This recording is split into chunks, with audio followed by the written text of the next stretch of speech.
The world felt gray and sharp that afternoon. I was only 13, small for my age, with hair that never did what it was told, and glasses that were always smudged.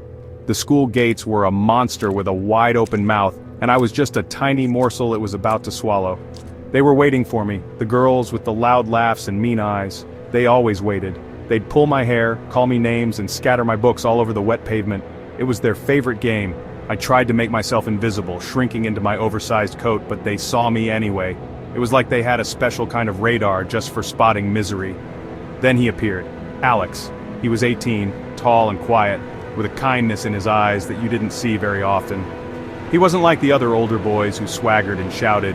He was just passing by, his guitar case slung over his shoulder, but he stopped. He didn't say much. He just stood there between me and them. His presence was enough. The girls muttered something and drifted away, like shadows when a light is switched on. He looked at me, a proper look, and asked if I was all right. I just nodded because my voice was trapped somewhere in my throat, tangled up with tears I refused to let fall. He helped me pick up my books. My history textbook had a muddy footprint right across the cover.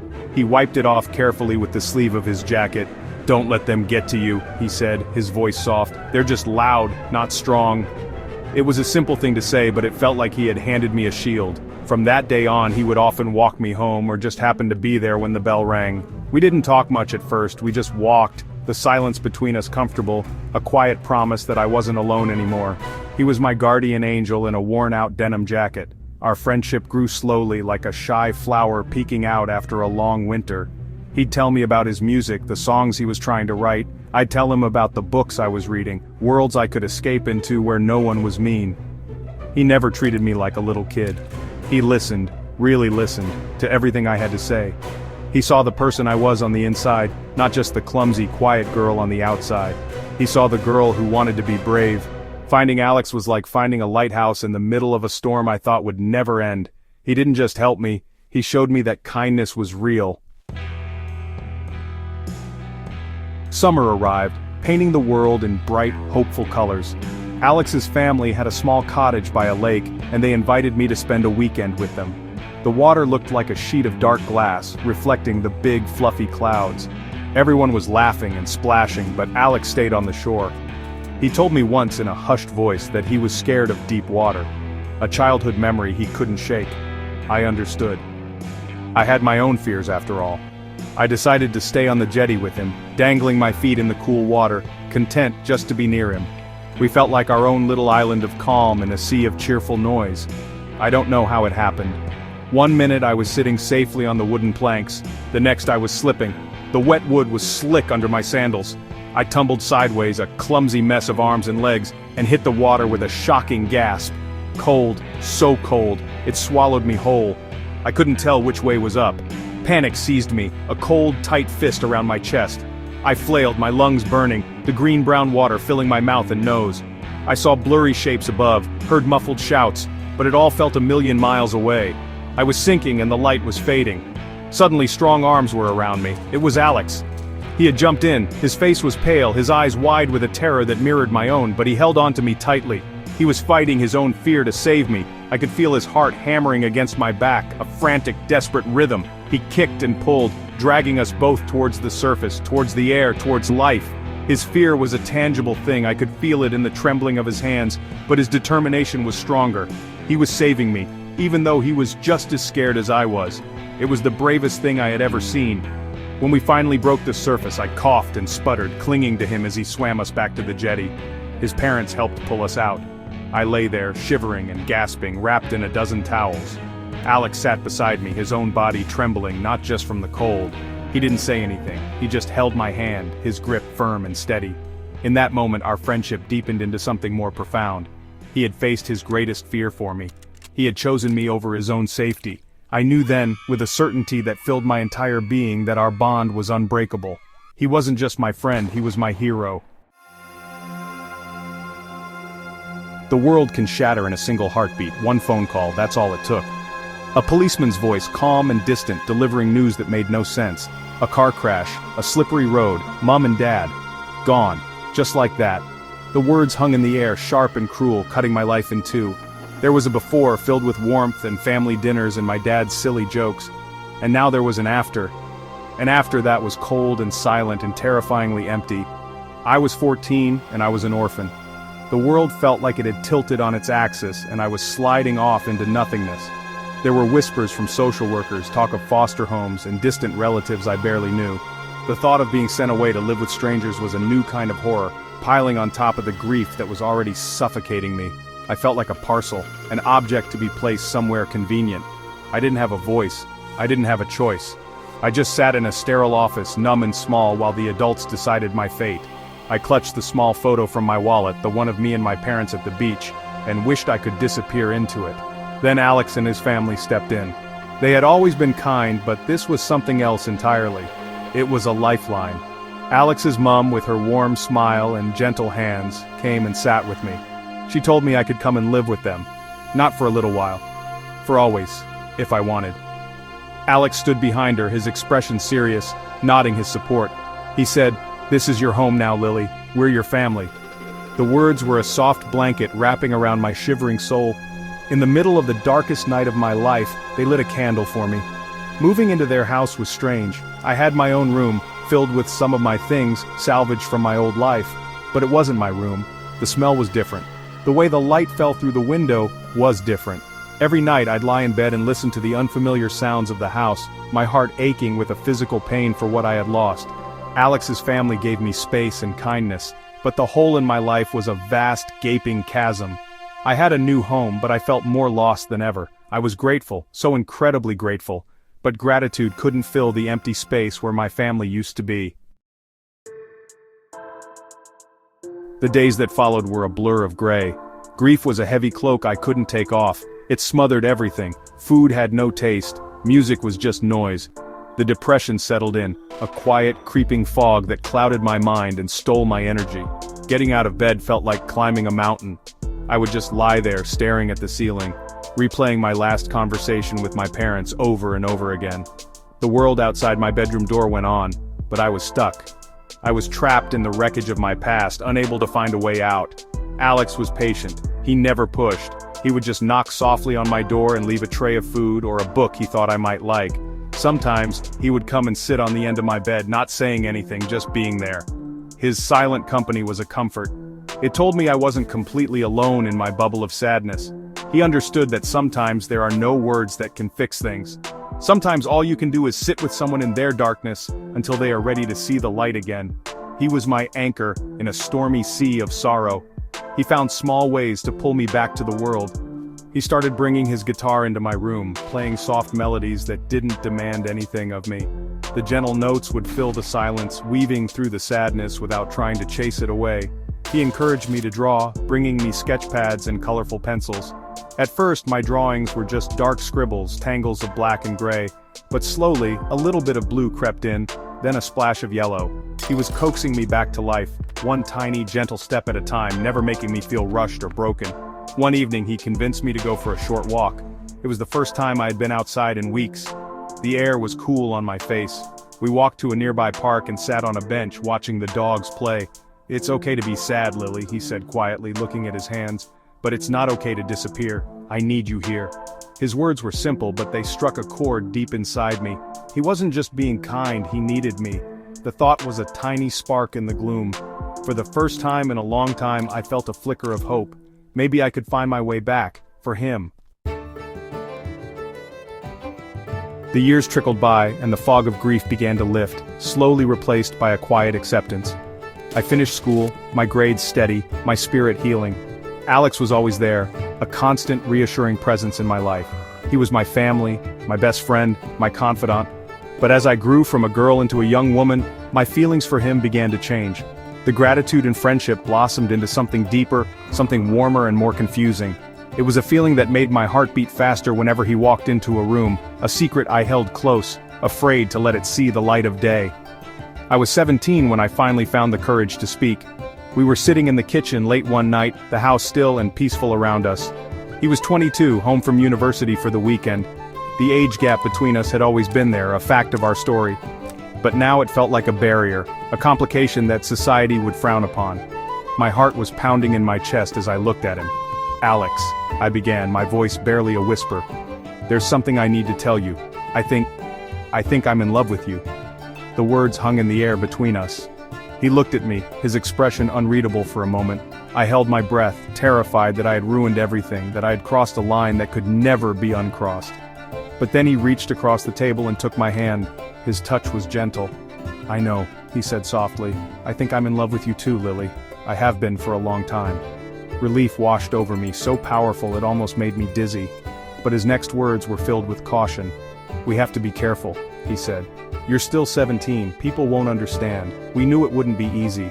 The world is quick to judge what it doesn't understand." We decided to keep our feelings to ourselves for a while, to let our love be a quiet, private thing. It was a secret held between our two hearts, a promise for the future. We were not just two people who had fallen in love, we were two souls who had saved each other in different ways. Our bond had been forged in hardship and loyalty, not in fleeting moments.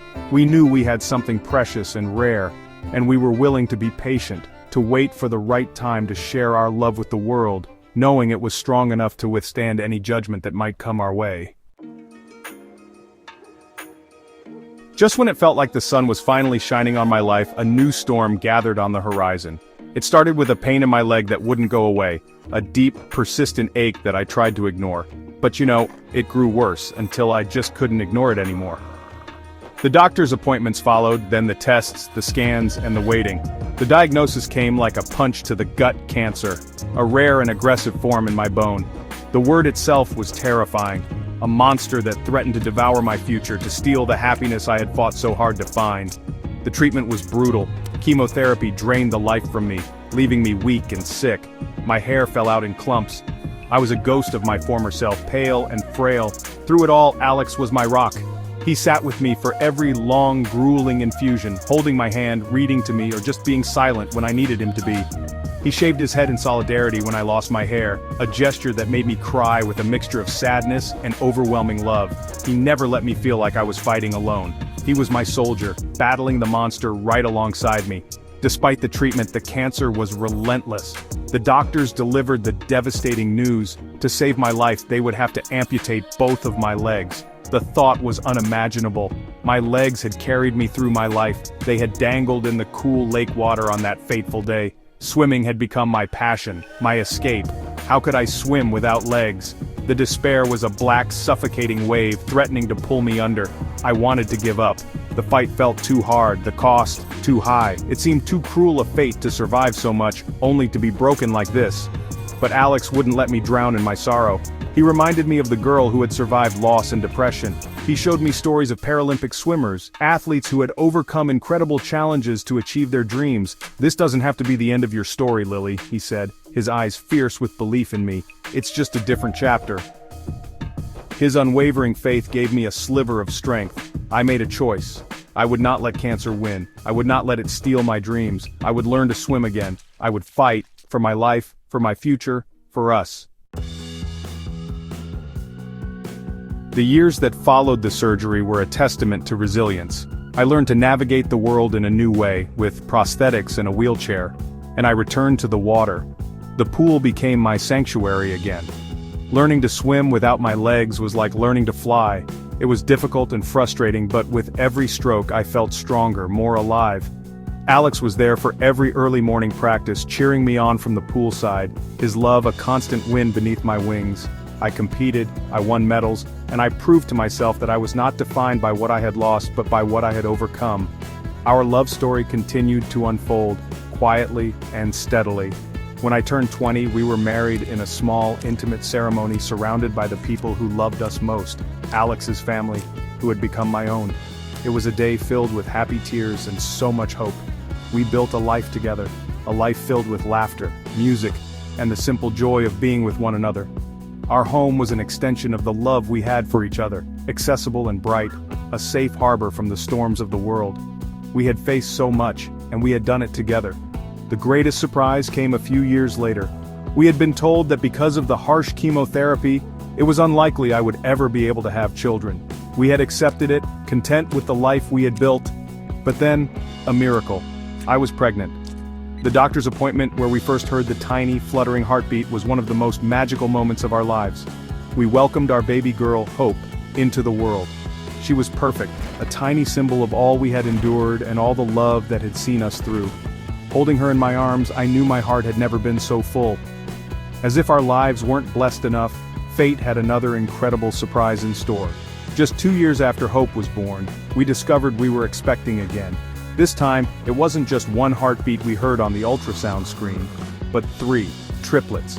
The news was shocking, overwhelming, and utterly joyous. Our house, already filled with love, was about to be filled with noise, chaos, and 3 more tiny miracles. Our family was growing in ways we had never imagined. We looked at each other, a mixture of terror and excitement in our eyes, ready to face this new wonderful adventure together. Life was not just good, it was abundant. Life with 4 children under the age of 3 was a beautiful, chaotic whirlwind. Our days were a blur of feeding, changing, and navigating a sea of toys, but our home was brimming with happiness. As Hope grew into a bright, curious toddler, and the triplets began to develop their own distinct personalities, I felt a familiar stirring inside me. It was the same spark of independence that had driven me to swim again. I loved our bustling, happy family, but I was now 27, and I had never truly lived on my own. It was a milestone I wanted to experience. I brought up the idea with Alex one evening after the last baby was finally asleep. I was nervous, worried he might misunderstand, that he might think I wanted to leave him.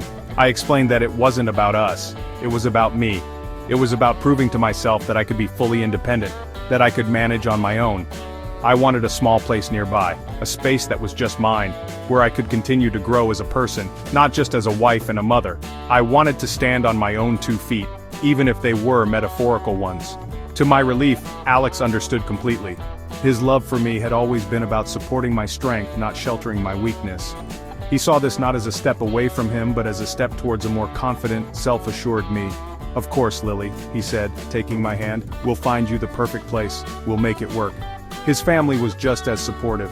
They saw it as a sign of my incredible resilience, another chapter in my journey of overcoming adversity.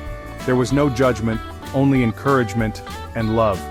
We found a small, accessible apartment just a few streets away. It was perfect. Alex and his dad helped me move in, setting up the furniture and making sure everything was just right. The children would split their time between our family home and my new place. It was an unconventional arrangement, but it was ours. The first night I spent alone in my own apartment was strange and quiet, but also empowering. I was not the scared little girl being bullied in the schoolyard, or the broken teenager lost in grief. I was a strong, capable woman, a mother, a wife, and a survivor, carving out my own path, supported by a love that was strong enough to give me space to fly. My time living in my own apartment was transformative. It gave me a new sense of confidence and capability. After a year having proven to myself what I needed to, I moved back into the family home with Alex and our children. Our relationship was stronger than ever, enriched by the trust and respect we had shown each other. Our life together resumed its happy, chaotic rhythm, but with a new depth. We were a team, partners in every sense of the word, raising our 4 beautiful children in a home built on a foundation of unconditional love and mutual support. One day while volunteering at a local community center, I met a young boy. His name was Leo. He was 10 years old, quiet and withdrawn, with sad eyes that reminded me so much of myself at that age. He was in the foster care system, bounced from one temporary home to another, longing for a family to call his own. I felt an instant connection to him, a pull that I couldn't explain. I saw the same loneliness in him that Alex had seen in me all those years ago. I went home and told Alex all about him, my heart aching for this little boy who just needed a chance. We talked for hours that night, about our full house, our crazy life, and the love we had to give. We knew our family was already large, our hands already full, but we also knew that a family isn't about numbers, it's about the size of your heart.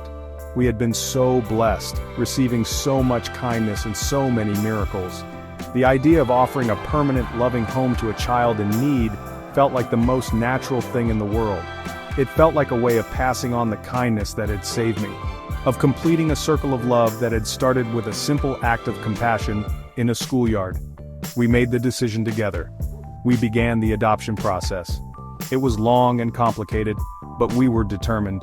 The day Leo officially became our son was as emotional and joyous as the days our other children were born. He slotted into our family as if he had always been meant to be there. Our four little ones adored their new big brother, and slowly we saw the sadness in Leo's eyes be replaced by a spark of happiness and belonging. Our family was complete, a beautiful, unconventional tapestry woven from threads of friendship, resilience, hope, and an unwavering belief in the power of love to heal all wounds. We had faced every trial, and our future stretched before us, bright and full of promise.